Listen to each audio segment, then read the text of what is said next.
Hello everyone. तो हम लोग जो है पिछली क्लास में साइंस एंड टेक्नोलॉजी स्टार्ट किए थे। तो आज हम लोग शुरू करेंगे बायोलॉजिकल साइंस।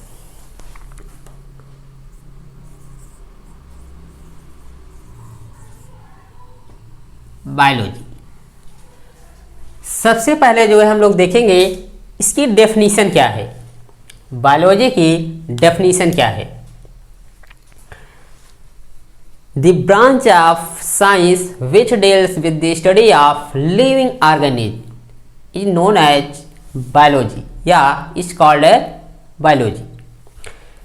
विज्ञान की वह शाखा जिसके अंतर्गत जीवधारियों का अध्ययन किया जाता है उसी को हम क्या बोलते हैं? बायोलॉजी, जीव विज्ञान। अब देखिए जो बायोलॉजी है यह दो वर्ड से मिलकर बना है। पहला है आपका बायोस। बायोस मीन्स क्या होता है? बायोस मीन्स होता है लाइफ। ठीक है। अब एक वर्ड है आपका लॉगस। लॉगस मीन्स क्या होता है? स्टडी। ठीक है। अर्थात हम क्या कह सकते हैं? बायोलॉजी को स्टडी ऑफ लाइफ, जीवन का अध्ययन। तो सबसे पहले हम देखते हैं कि बायो टर्म यानी बायोलॉजी टर्म कौन दिया था। तो हम क्या जानते हैं? जो बायोलॉजी टर्म है, जो बायोलॉजी शब्द है वो सबसे पहले 1802 में Lamarck and Treviranus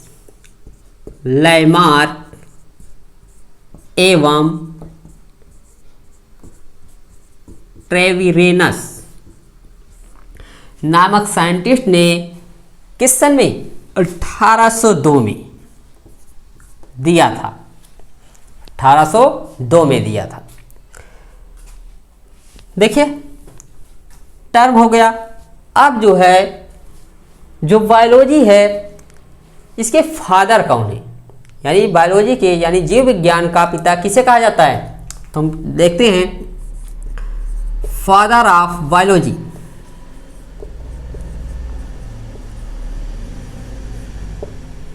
father of biology यानी जीव विज्ञान के पिता या जीव विज्ञान के जनक किसे कहा जाता है? अरस्तु को। ठीक है। अब अगर हम बात करें कि फादर ऑफ जूलॉजी, तो फादर ऑफ जूलॉजी कौन है? यही है, यानी अरस्तु ही है। अरस्तु। ठीक है। अब हम बात करें बॉटनी। फादर ऑफ बॉटनी ये आपका जूलॉजी था। अब ये क्या है आपका? बॉटनी।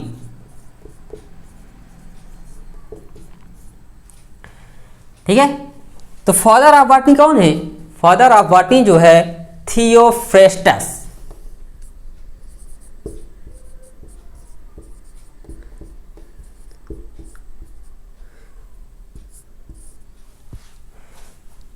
थियोफ्रेस्टस।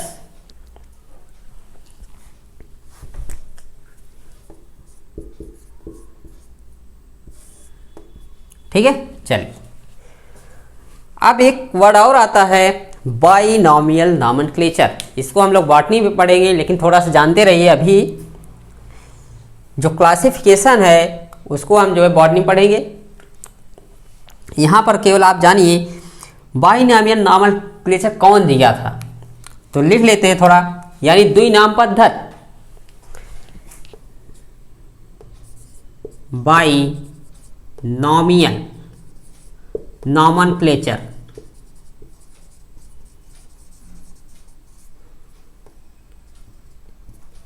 द्विनाम पद्धत, ये बहुत पूछा जाता है। आप द्विनाम पद्धति या द्विनाम नामकरण। ठीक है। तो ये जो है कैरोलियस लीनियस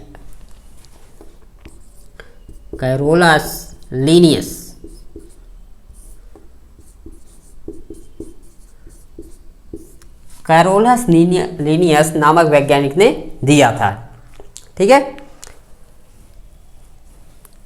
इसमें क्या है, इसमें जो लिविंग ऑर्गेनिज्म यानी जो भी जीव हैं उनका जो नाम है वो क्या रखा गया, बाइनामी। ये उनका जो है दो नाम, पहला जो नाम होगा उनके वंश के आधार पर और जो दूसरा नाम होगा उनके स्पीशीज के आधार पर, उनकी जात के आधार पर।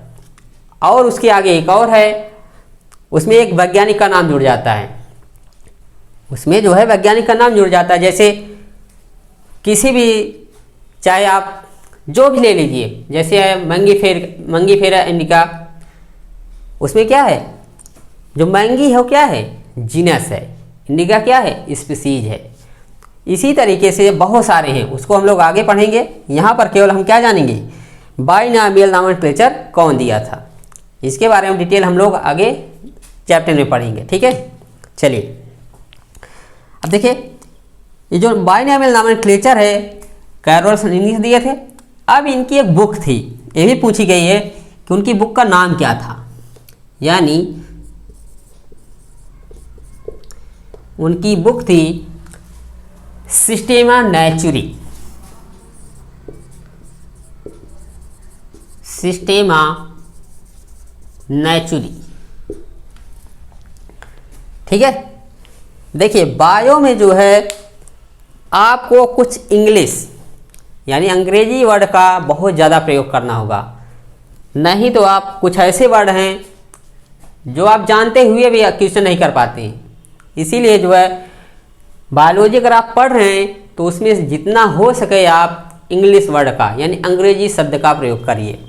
जैसे ये है बुक सिस्टेमा नेचुरी, अब ये क्या है, इंग्लिश है, हिंदी में लिखेंगे, हिंदी तो मान लीजिए मिल जाएगा, लेकिन और कुछ वर्ड हैं वो नहीं मिलते। ठीक है, तो आइए जो है हम लोग थोड़ा और आगे बढ़े और देखते हैं। देखिए जो बायो है उसे हम क्लासिफाई किए थे 2 पार्ट में। पहला पार्ट आपका क्या था, जूलॉजी, और दूसरा पार्ट आपका था बॉटनी। यही हम लोग क्लासिफाई किए थे, जूलॉजी और बॉटनी। ठीक, ये क्या है, जंतु विज्ञान। और ये क्या है आपका, वनस्पति विज्ञान।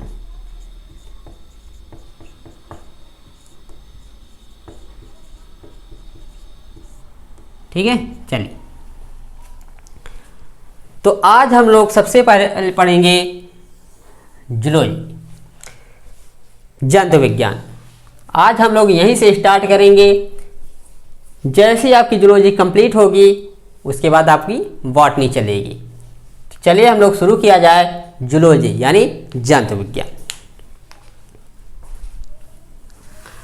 तो सबसे पहले आप जानिए जूलॉजी है क्या, इसकी डेफिनेशन क्या है।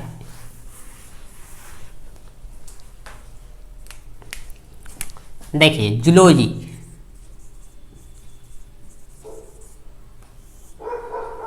जूलॉजी जो है 2 वर्ड से मिलकर बना है। एक है जूल, जो मीन्स क्या होता है, एनिमल, एनिमल। ठीक है, और लॉजी का मतलब इससे होता है लॉगस से बना है, लॉगस से, यानी क्या होता है, स्टडी। यानी हमने क्या देखा जूलॉजी में, स्टडी ऑफ एनिमल, यानी the branch of biology which deals with the study of animals, deals with the study of animals is called zoology. यानी जीव विज्ञान की वह शाखा जिसके अंदर, जीव विज्ञान कहिएगा, अब यहाँ साइंस नहीं कहेंगे, विज्ञान नहीं कहेंगे, जीव विज्ञान। क्यों, क्योंकि ये जूलॉजी क्या है, जीव विज्ञान की पार्ट है, ऐसा नहीं है एक विज्ञान, नहीं, ये बायो का पार्ट है, जीव विज्ञान का।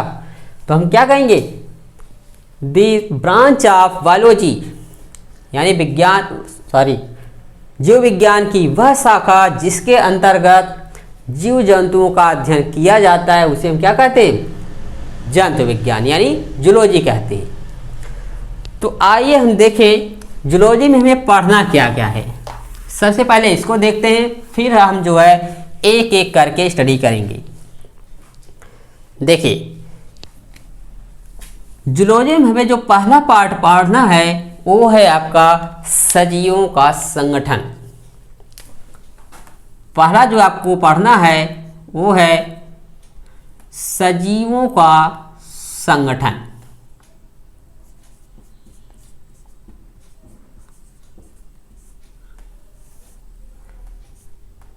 ठीक है, चलिए अब सजीवों का संगठन में हमें क्या क्या पढ़ना है, आइए इसको भी हम लोग देखते हैं।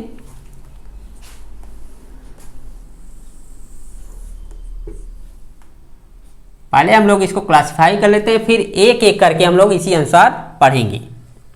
देखिए, सजीवों का संगठन में पहला हम पढ़ेंगे जीवन की आधारभूत इकाई।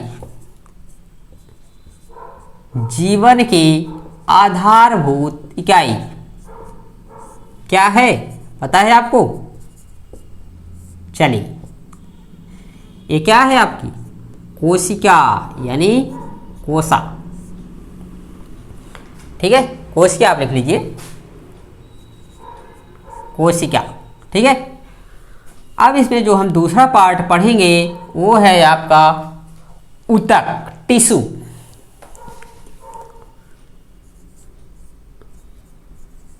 ऊतक, इसे टिश्यू बोलते हैं। और जो तीसरा पार्ट है वो हम पढ़ेंगे अंगतंत्र, ऑर्गन सिस्टम। अंग तंत्र, इसे हम ऑर्गन सिस्टम बोलते हैं, ऑर्गन सिस्टम। ठीक है, अब जो हम चौथा पार्ट पढ़ेंगे वो है आपका स्केलेटन सिस्टम यानी कंकाल तंत्र।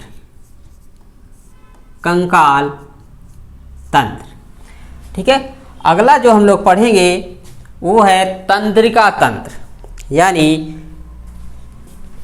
Nervous system.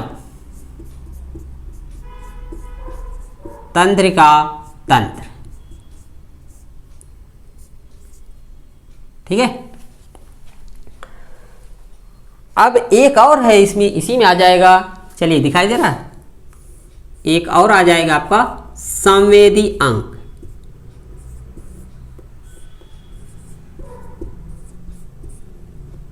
संवेदी अंग, सेंस ऑर्गन। अब देखिए ऑर्गन सिस्टम। ऑर्गन सिस्टम जो है इसमें बहुत सारे पार्ट हैं। ऑर्गन सिस्टम में यानी अंग तंत्र में आपके कई पार्ट आ जाएंगे। देखिए कौन कौन से पार्ट आते हैं इसमें। पहला आपका है डाइजेस्टिव सिस्टम यानी पाचन तंत्र। पाचन तंत्र। ठीक है, जो दूसरा है आपका रक्त परिसंचरण तंत्र।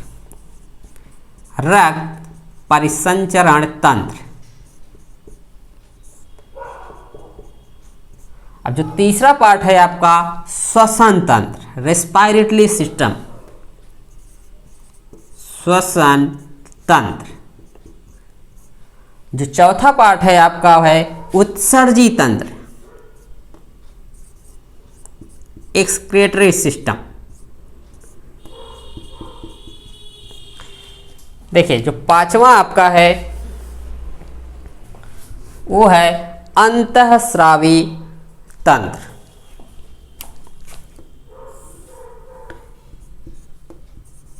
अंतःस्रावी तंत्र।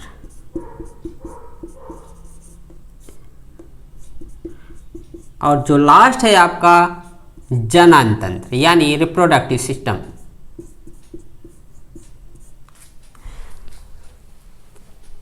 दिखाई दे रहा है? ठीक है,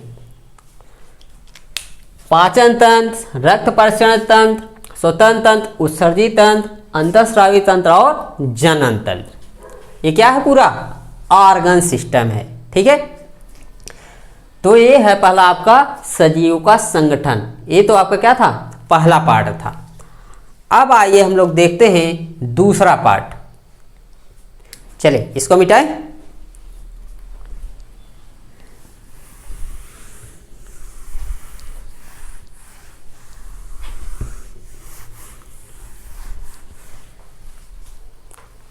देखिए दूसरे पार्ट में हम लोग पढ़ेंगे हेल्थ साइंस, ये आपका दूसरा पार्ट है, यानी स्वास्थ्य विज्ञान।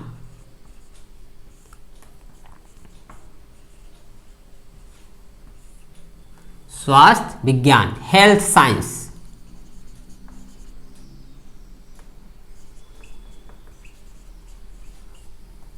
ठीक है, अब देखिए इसमें क्या क्या हमें पढ़ना है।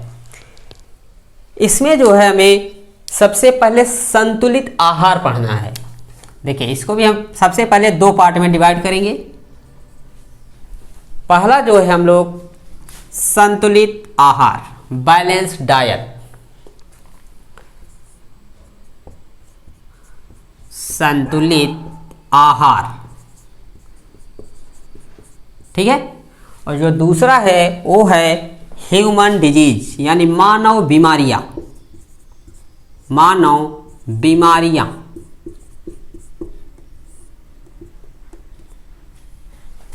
ह्यूमन डिजीज, ठीक है। देखिए संतुलित आहार में हम लोग क्या क्या पढ़ेंगे, इसको भी देखते हैं। संतुलित आहार में सबसे पहले हम लोग पढ़ेंगे प्रोटीन। प्रोटीन क्या है, स्ट्रक्चर ऑफ प्रोटीन क्या है, बहुत सारे हैं इसमें। जो दूसरा है हमारा वसा, वसा, ठीक है। तीसरा हम लोग पढ़ेंगे कार्बोहाइड्रेट, कार्बोहाइड्रेट्स, ठीक है। जो चौथा है हम लोग पढ़ेंगे खनिज यानी मिनरल।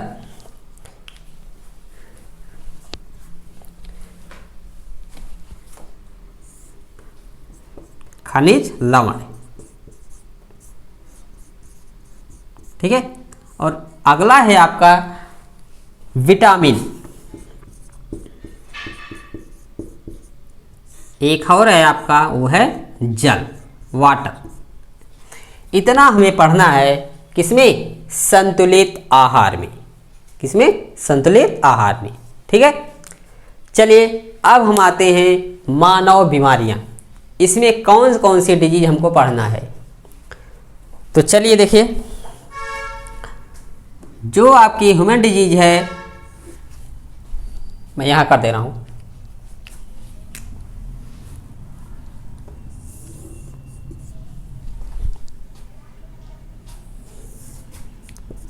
देखिए मानव बीमारियों में हमें क्या क्या पढ़ना है। सबसे पहले पढ़ना है विषाणु जनित रोग, यानी जो वायरल डिजीज है आपकी, विषाणु जनित रोग।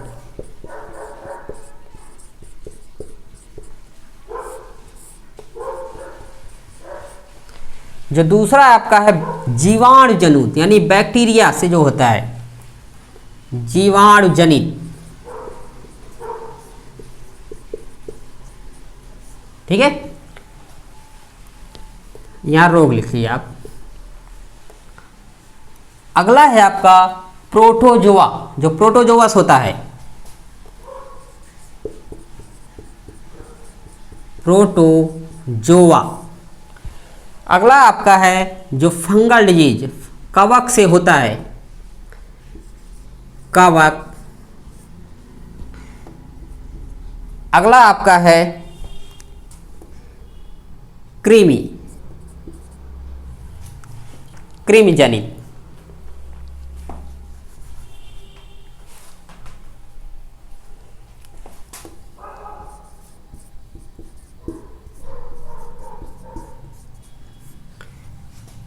चलिए दिखाई दे रहा है। अगला है आपका विटामिन जनित। विटामिन की कमी से कौन से रोग होते हैं, विटामिन की कमी से कौन कौन से रोग होते हैं, वो है आपका विटामिन जनित रोग। यहां लिख दे रहे हैं, आगे दिखाई दे रहा है। चलिए मैं और नीचे लिख दे रहा हूं।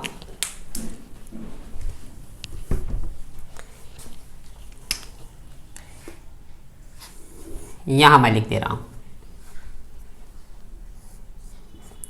अगला है आपका है आनुवंशिक, जो जेनेटिक्स यानी जेनेटिक डिसऑर्डर, आनुवंशिक।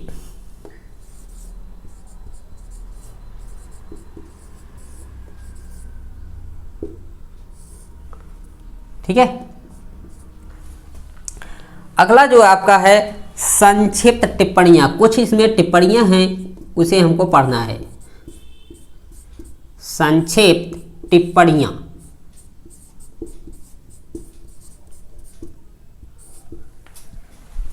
इतना जो हमें किसमें पढ़ना है, स्वास्थ्य विज्ञान में, हेल्थ साइंस में। ठीक है, ये आपका दूसरा पार्ट था। अब आइए हम लोग शुरू करते हैं तीसरा पार्ट। तीसरा पार्ट में हमें क्या क्या पढ़ना है, ये आपका किसमें चल रहा है, सजीवों का संगठन में। आइए हम लोग तीसरा देखिए।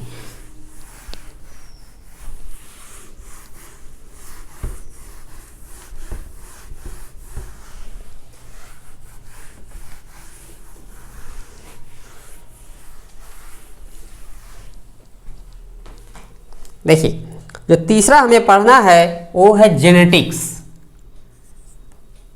तीसरा आनुवंशिकी जिसे कहते हैं।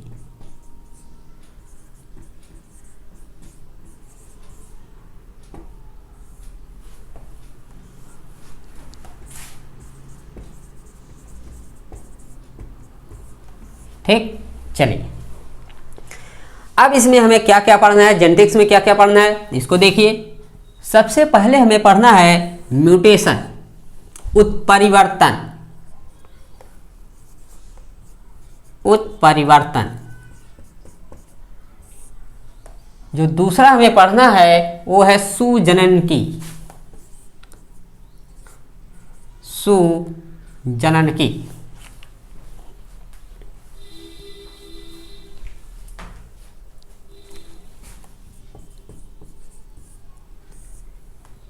अब जो तीसरा हमें पढ़ना है वो है डीएनए फिंगरप्रिंट। DNA fingerprint.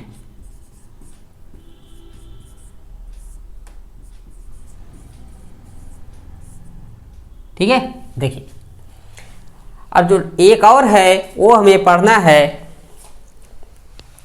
बुद्धि भागफल। इसे बोलते हैं इंटेलिजेंस क्विसेंट, बुद्धि भागफल। तो इतना जो हमें पढ़ना है किसमें, जेनेटिक्स में, आनुवंशिकी में। ठीक है, अब एक और है चौथे पार्ट में हम लोग क्या पढ़ेंगे, आइए देखते हैं उसको। इसमें हम लोग पढ़ेंगे टैक्सोनॉमी ऑफ एनिमल किंगडम, यानी जंतु जगत का वर्गीकरण। तो लिखिए चौथे में जंतु जगत का वर्गीकरण।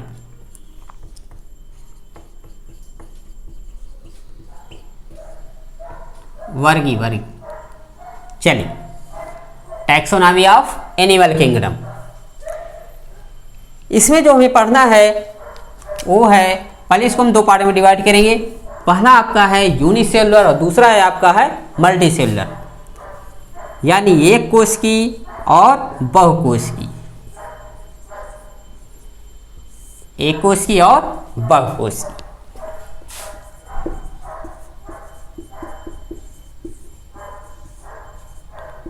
ठीक है, चलिए अब देखिए एक कोशिकी में हमें क्या पढ़ना है, प्रोटोजोआ।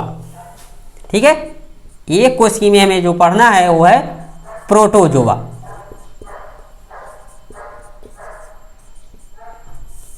और जो हमें मल्टीसेलुलर यानी बहुकोशिकी में पढ़ना है वो है आपका मेटाजोआ। मेटाजोआ। अब मेटाजोआ में जो है दो पार्ट हैं, यह जो है दो पार्ट में डिवाइड है। पहला आपका है नॉन कार्डेटा, यानी मेरुरज्ज विहीन, जिसमें रीढ़ की हड्डी नहीं पाई जाती है, इसे बोलते हैं मेरुरज्ज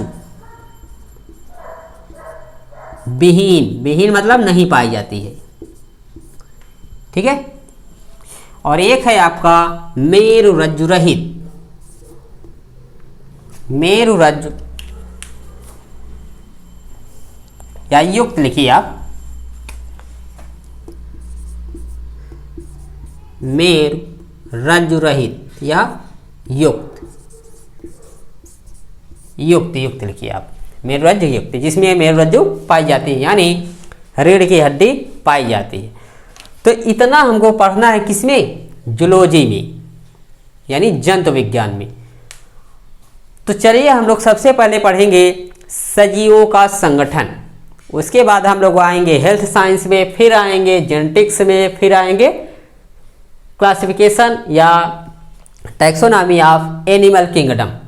तो ये 4 पार्ट हो गए। अब 4 पार्ट में हमें कितना पढ़ना है देख लीजिए आप, ठीक है। तो चलिए एक एक हम लोग शुरू करते हैं। सबसे पहले हम पढ़ेंगे सजीवों का संगठन। सजीवों का संगठन में क्या था, पहला सेल थी, कोशिका थी। तो आइए हम लोग शुरू करते हैं, सेल, कोशिका।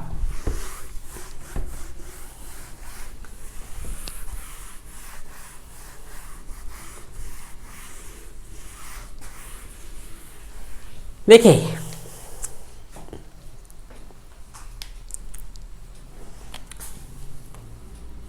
पहला शुरू हो रहा है आपका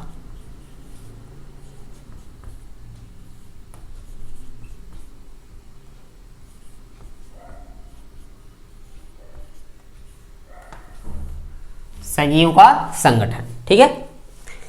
सजीवों का संगठन में हम लोग सबसे पहले देखे थे कोशिका। तो आइए हम लोग इसी को अब शुरू करते हैं,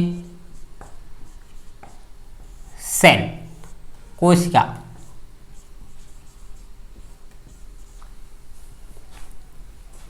देखिए कोशिका यानी सेल जो है वह जो है structural and functional unit of life.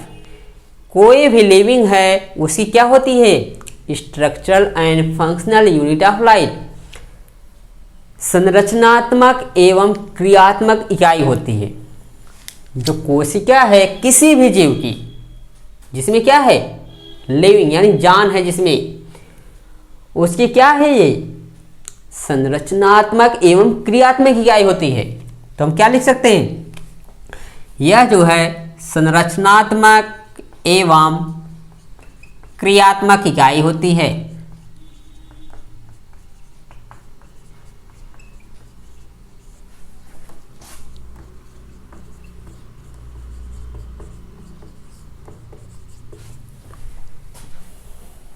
ठीक है, किसी भी जीव की जिसमें जान पाई जाती है, लिविंग वर्ड्स, ठीक है। अब सबसे पहले हम बात करते हैं कि इसकी खोज किसने की थी। जो सेल है, जो कोशिका है, इसकी जो डिस्कवरी हुई थी वो किस साइंटिस्ट ने की थी। तो आइए देखें, जो सेल है यानी कोशिका जो है, इसकी खोज सर्वप्रथम रॉबर्ट हुक नामक साइंटिस्ट ने किस सन में, 1665। ये पूछा गया है, रॉबर्ट हुक नामक वैज्ञानिक ने 1665 में एक बोतल की कार की पतली परत पर मधुमक्खी जैसे काष्ठ देखे थे, मधुमक्खी के छत्ते जैसे देखे थे। उसी के अध्ययन के आधार पर इन्होंने कोशिका की खोज की थी, ठीक है। तो सबसे पहले जो है, जो रॉबर्ट हुक थे, उन्होंने सबसे पहले इसका नाम दिया कोशिका यानी कोसा। कोसा तो नाम दे दिया। अब ये जो कोसा नाम दिए, अब इनकी जो पुस्तक आई, इनकी जो बुक आई, कौन सी थी, माइक्रोग्राफिया, उसमें ये छपा कि जो सेल है वो जो है मधुमक्खी के छत्ते के आकार की, ठीक है। तो उनकी बुक यानी माइक्रोग्राफिया में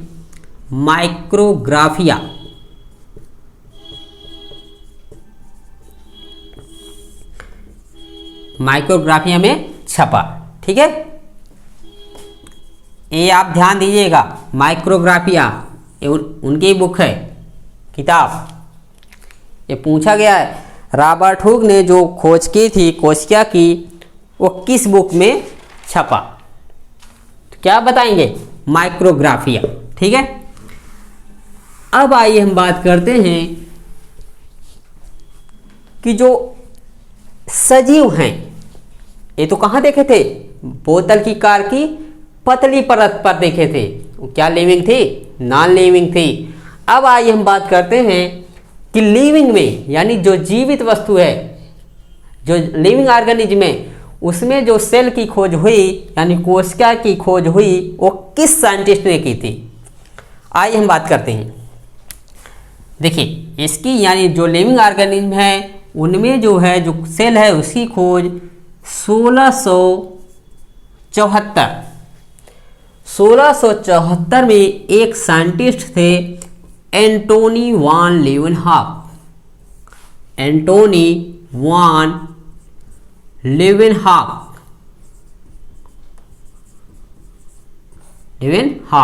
ने की थी।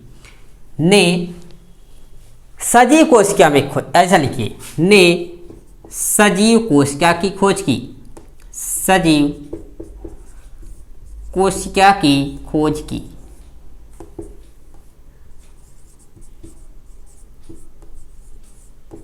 ठीक है, ध्यान रहेगा। किस साइंटिस्ट ने की थी? एंटोनी वान लीवेनहॉक ने। किस सन में? 1665। और कौन सी कोशिका की खोज की थी? सजीव कोशिका, लिविंग सेल। ठीक है, तो इतना आपको ध्यान रखना चाहिए। आइए अब हम बात करते हैं types of cell.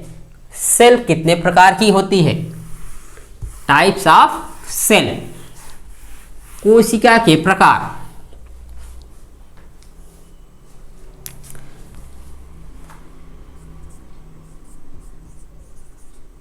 Types of cell यानी हिंदी में क्या कहते हैं? कोशिका के प्रकार।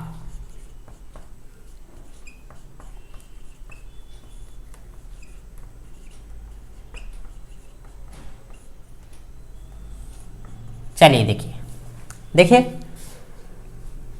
कोशिका जो है मेनली 2 टाइप्स की होती है। जो कोशिका आपकी है ये क्या है? मेनली 2 टाइप्स की होती है। पहला आपका है प्रोकैरियोटिक और दूसरा आपका है यूकैरियोटिक। पहला आपका है प्रोकैरियोटिक और दूसरा आपका है यूकैरियोटिक। आइए देखें।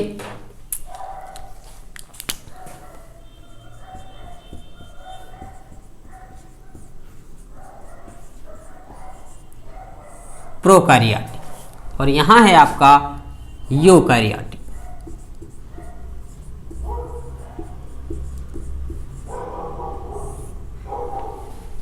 देखिए, अब प्रो मीन्स होता क्या है? प्रो मीन्स होता है आपका प्रिमिटिव। प्रिमिटिव मीन्स क्या होता है? अविकसित। देखिए, प्रो मीन्स प्रिमिटिव मीन्स अविकसित। अब कैरियोट्स जो है बना है कैरियन से। ठीक है, यानी जो है ये बना है आपका कैरियन। कैरियन मीन्स क्या होता है आपका? न्यूक्लियस यानी इसमें क्या पाया जाएगा? प्रिमिटिव न्यूक्लियस मीन्स क्या होगा? अविकसित केंद्रक। ध्यान दीजिएगा, इसमें जो है यानी किसमें? प्रोकैरियोटिक में आपका क्या पाया जाएगा? अविकसित केंद्रक। ठीक है, अब आइए हम बात करते हैं यूकैरियोटिक की। अब यू मीन्स होता है आपका ट्रू मीन्स क्या होता है? सत्य। ठीक है, अब कैरियोट मीन्स किससे बना है? कैरियन से। कैरियन मीन्स क्या होगा? न्यूक्लियस। अब यहां पर देखिए, यहां पर क्या है? ट्रू यानी सत्य न्यूक्लियस यानी विकसित केंद्रक पाया जाएगा। यहां पर क्या है? अविकसित केंद्रक पाया जाता है। किसमें? प्रोकैरियोट्स में। यहां पर क्या है? विकसित केंद्रक पाया जाता है। किसमें? यूकैरियोट्स में। आइए हम थोड़ा देखते हैं इसमें डिफरेंसेस क्या क्या हैं, तो हम लोग यहां लिखते जाएंगे। चलिए देखिए, जो आपकी प्रोकैरियोटिक सेल है यह जो है, पहला आप तो जान गए, अविकसित केंद्रक पाया जाता है। लिख लीजिए आप, अविकसित केंद्रक पाया जाता है।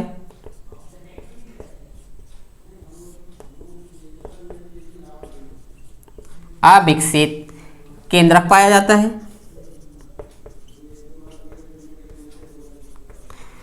अब इसमें क्या होगा, इसमें जो है पूर्ण विकसित केंद्रक पाया जाता है। पूर्ण विकसित केंद्रक पाया जाता है।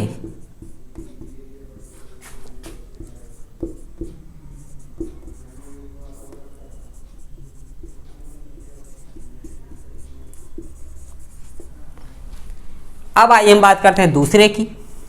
दूसरे नंबर पर क्या है, प्रोकैरियोटिक सेल में जो है केंद्रक तथा केंद्रिका, न्यूक्लियस तथा न्यूक्लियोलस, ये क्या होती है, अब्सेंट होती है। मैं आगे स्ट्रक्चर आपको दिखाऊंगा अभी।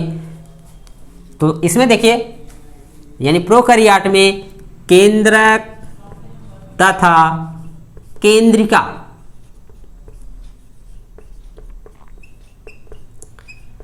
केंद्रिका अनुपस्थित रहती है। अनुपस्थित रहती है। ठीक है। अब इसमें क्या होगा, केंद्रक तथा केंद्रिका उपस्थित रहती है।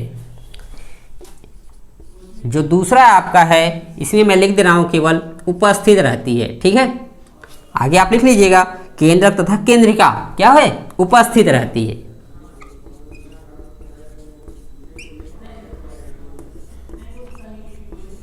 ठीक है। अब आइए हम बात करते हैं तीसरा। इसमें जो है जो साइटोप्लाज्म है, यानी जो है कोशिका द्रव्य, कोशिका द्रव्य पूर्ण कोशिका में फैला रहता है। किसमें, प्रोकैरियोट्स में। जो आपका साइटोप्लाज्म है वो कहाँ फैला रहेगा, पूरे कोशिका में फैला रहता है। तो इसको आप लिख लीजिए, कोशिका द्रव्य, कोशिका द्रव्य पूर्ण कोशिका में फैला रहता है।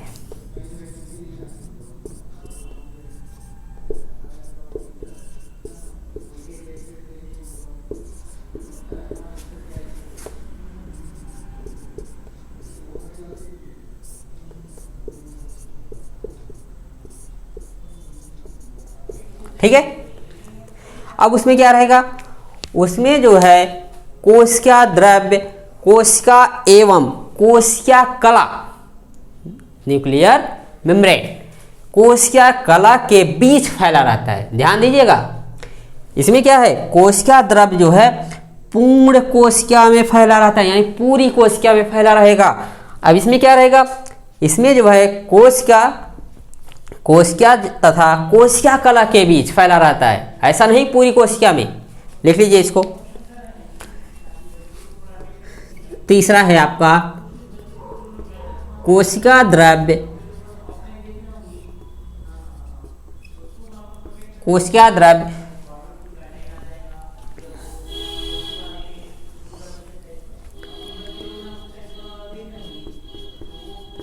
कोशिका तथा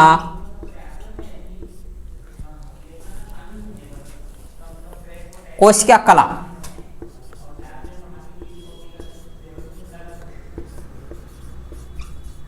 कोशिका कला के बीच फैला रहता है।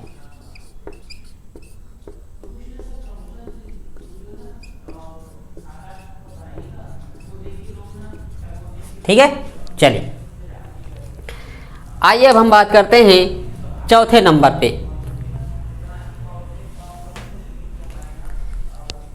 मिटा दे इसको। चलिए,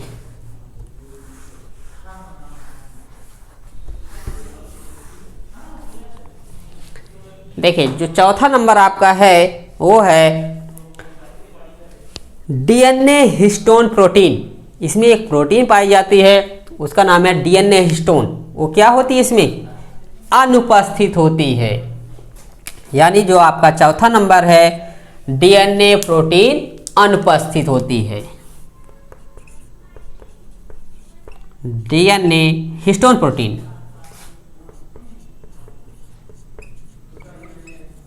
हिस्टोन प्रोटीन अनुपस्थित होती है।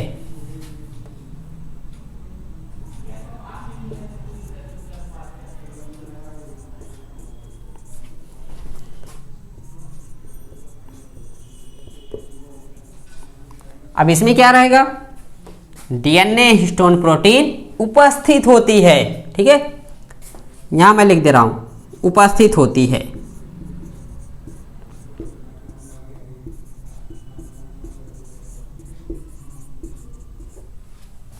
ठीक है, चलिए आइए हम बात करते हैं अगला नंबर।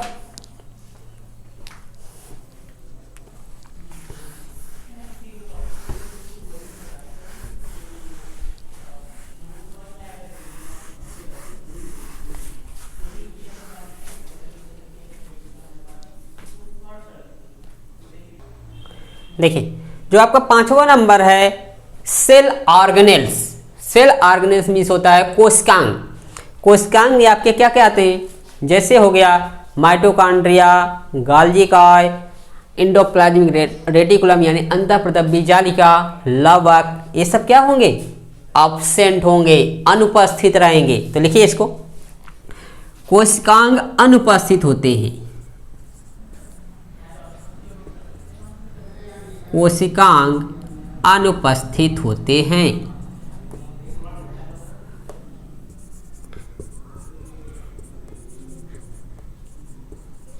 जैसे कौन कौन से कोशिकांग है लिख लीजिए आप, गोल्जी काय, ये आपका है गोल्जी काय। फिर है आपका माइटोकॉन्ड्रिया, माइटोकॉन्ड्रिया। माइटोकॉन्ड्रिया को किस नाम से जानते हैं, पावर हाउस ऑफ सेल, कोशिका का ऊर्जा घर, माइटोकॉन्ड्रिया को कहते हैं। ठीक है, फिर आगे है आपका अंतःप्रदब्बी जालिका, अंतःप्रदब्बी जालिका।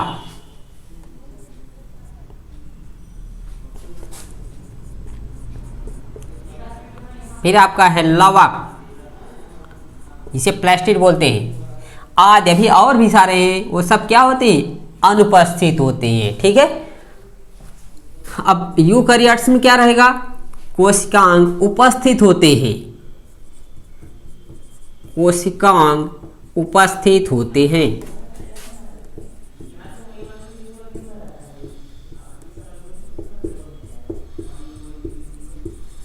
ठीक है, कोशिकांग उपस्थित होते हैं। चलिए, अब कौन कौन से होंगे, जैसे हो गया गोल्जी का, माइटोकॉन्ड्रिया, अंतःप्रदब्बी जालिका।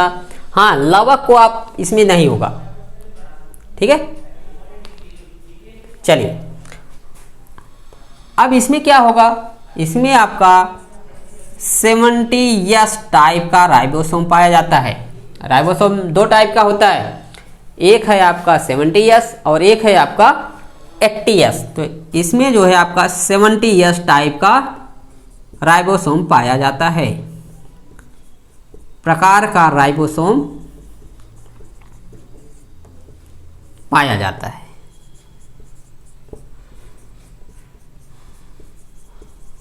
ठीक है, अब इसमें जो है आपका, इसमें क्या हो जाएगा, 80S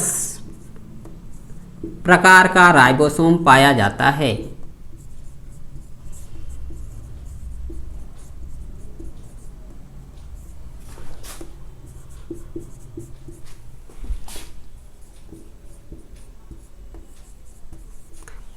तो इतना जो है आप क्या करेंगे, लर्न करेंगे, इतना आपके लिए बहुत इंपॉर्टेंट है।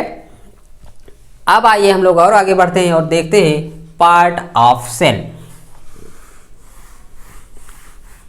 कोशिका के भाग, कोशिका के कौन कौन से भाग हैं।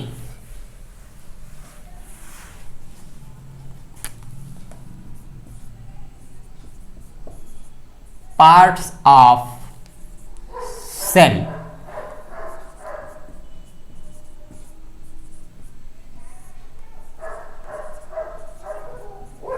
कोशिका के भाग। ठीक है, कोशिका के मुख्यतः दो भाग होते हैं। पहला आपका है कोशिका भित्ति यानी सेल वॉल, कोशिका भित्ति। और दूसरा है आपका है जीव द्रव्य, प्रोटोप्लाज्म इसे बोलते हैं,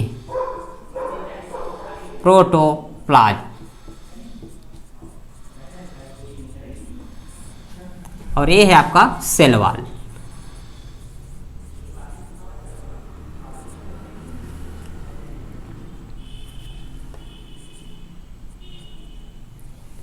ठीक है, तो अब हम लोग सबसे पहले पढ़ेंगे सेल वॉल, फिर आगे आएंगे हम लोग पढ़ेंगे प्रोटोप्लाज्म। तो आप हेडिंग डालिए सेल वॉल। ठीक है, तो चलिए हम लोग सेल वॉल जो है नेक्स्ट लेक्चर में स्टार्ट करते हैं। हेडिंग डाल लीजिए आप कोशिका भित्ति। ठीक है, इसको हम कल स्टार्ट करेंगे। Okay, thank you.